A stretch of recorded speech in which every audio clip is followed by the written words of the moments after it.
Assalamualaikum warahmatullahi wabarakatuh.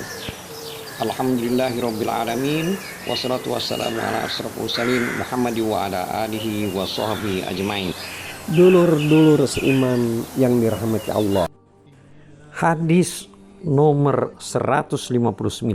Artinya diriwayatkan dari Abu Sa'id Al-Khudri radhiyallahu anhu bahwasanya Rasulullah SAW pernah bersabda, laki-laki tidak boleh melihat aurat laki-laki dan perempuan tidak boleh melihat aurat perempuan.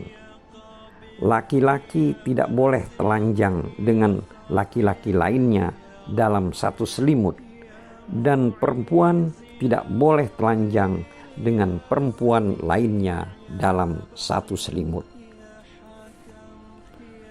Hadis nomor 160.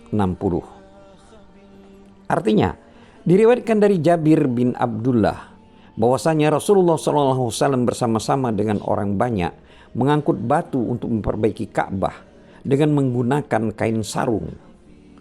Kemudian paman beliau Al-Abbas berkata kepada beliau, "Hai keponakanku, sebaiknya kau letakkan kainmu itu di atas pundakmu untuk alas batu."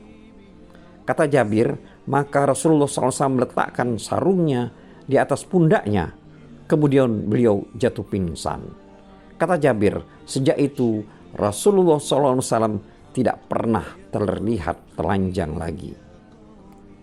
Hadis ini juga diriwayatkan oleh Al-Bukhari nomor hadis 264.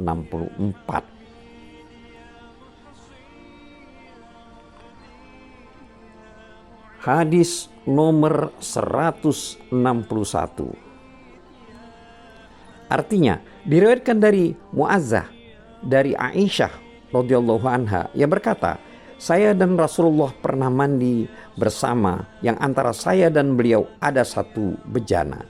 Maka beliau mendahului saya sehingga saya katakan, tinggalkan saya. Artinya silahkan duluan maksudnya. Kata Muazzah, keduanya dalam keadaan mandi junub.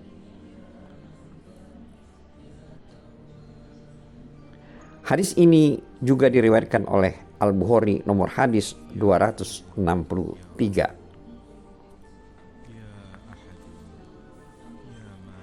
Hadis nomor 162. Diriwayatkan dari Aisyah radhiyallahu anha yang berkata, Rasulullah SAW bila dalam keadaan junub, kemudian beliau ingin makan atau tidur, beliau selalu berwudu seperti wudu untuk sholat. Hadis ini juga diriwayatkan oleh Al-Bukhari nomor hadis 288.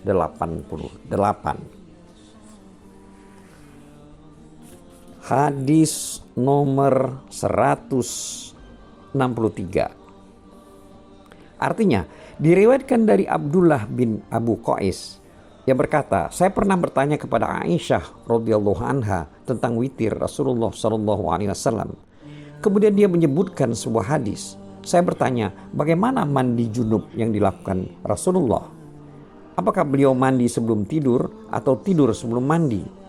Aisyah menjawab, semua itu pernah dilakukan oleh beliau.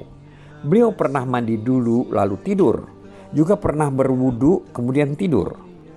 Saya katakan, segala puji bagi Allah yang telah menjadikan keluasan dalam persoalan ini. Hadis nomor 164.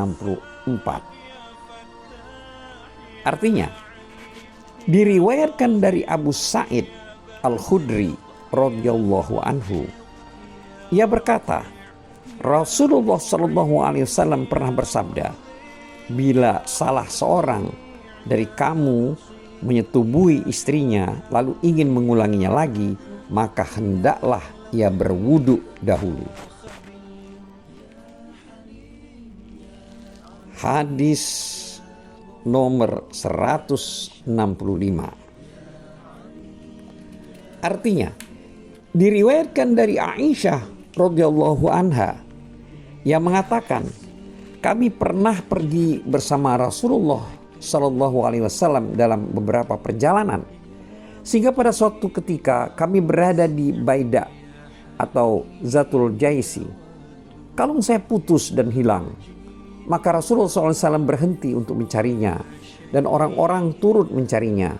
Sedangkan di tempat itu tidak ada air, maka mereka pun tidak membawa air.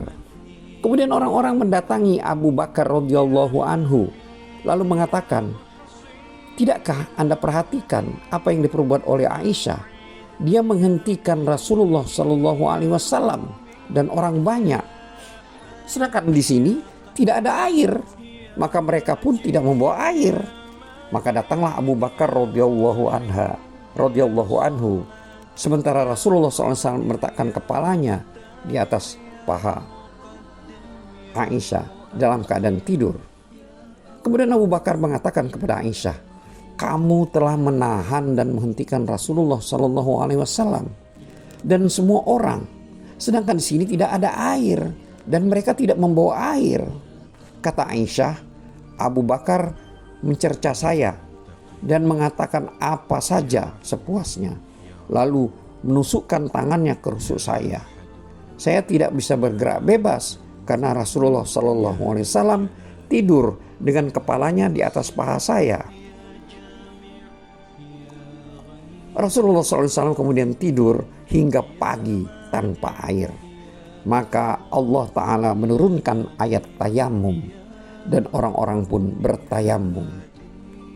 Usaid bin Hudair, salah seorang yang terpandang, mengatakan, "Ini bukanlah berkahmu yang pertama, hai keluarga Abu Bakar."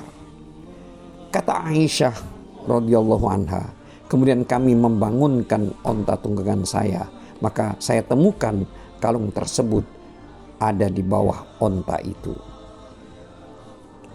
Hadis ini juga diriwayatkan oleh Al-Bukhari, hadis nomor 165.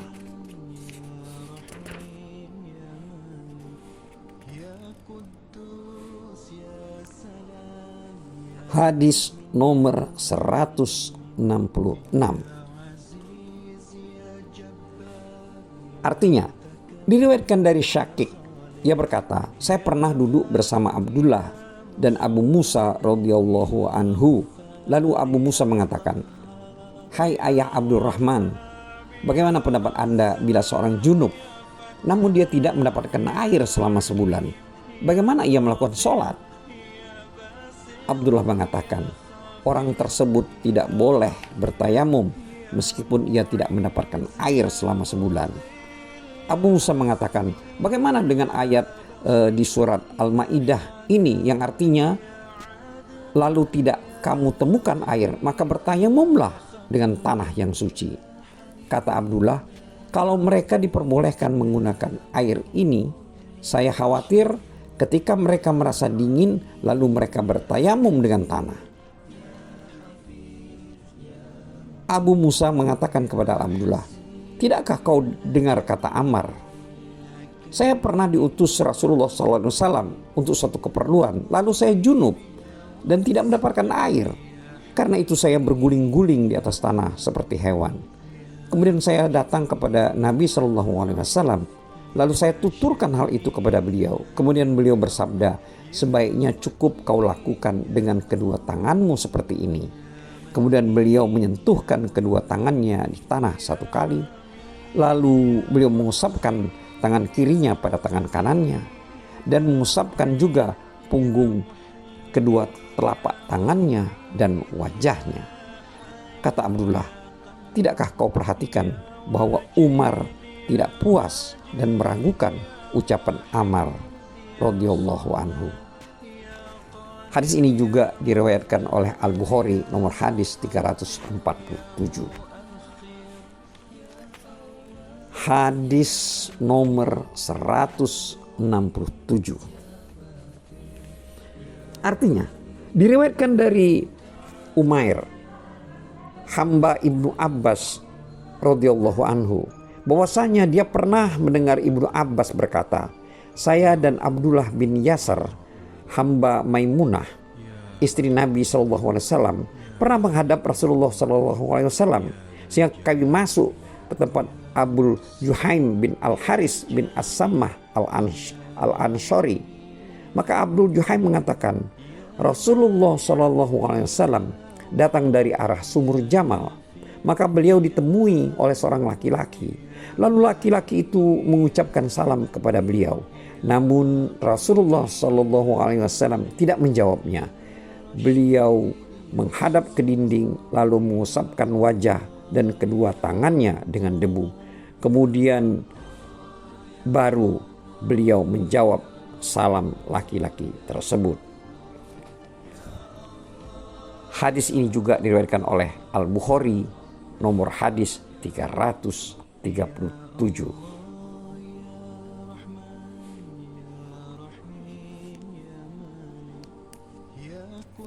Hadis nomor 168.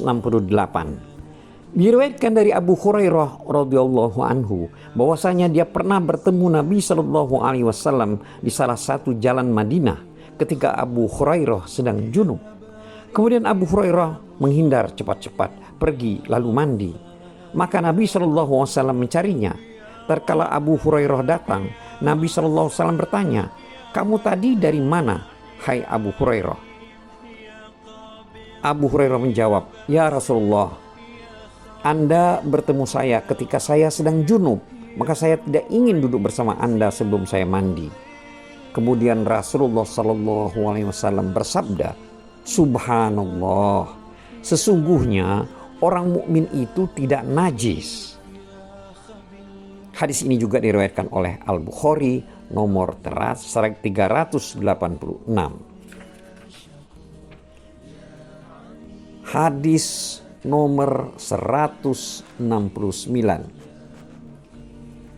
Artinya, diriwayatkan dari Aisyah radhiyallahu anha, ia berkata bahwa Nabi SAW senantiasa mengingat Allah pada setiap saat.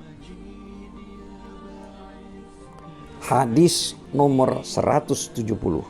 Artinya, diriwayatkan dari Ibnu Abbas radhiyallahu anhu bahwasanya Nabi SAW keluar dari WC lalu diberi makanan. Kemudian orang-orang mengingatkan agar berwudu sebelum makan. Lalu beliau bersabda, "Kalau aku mau sholat, maka aku berwudu."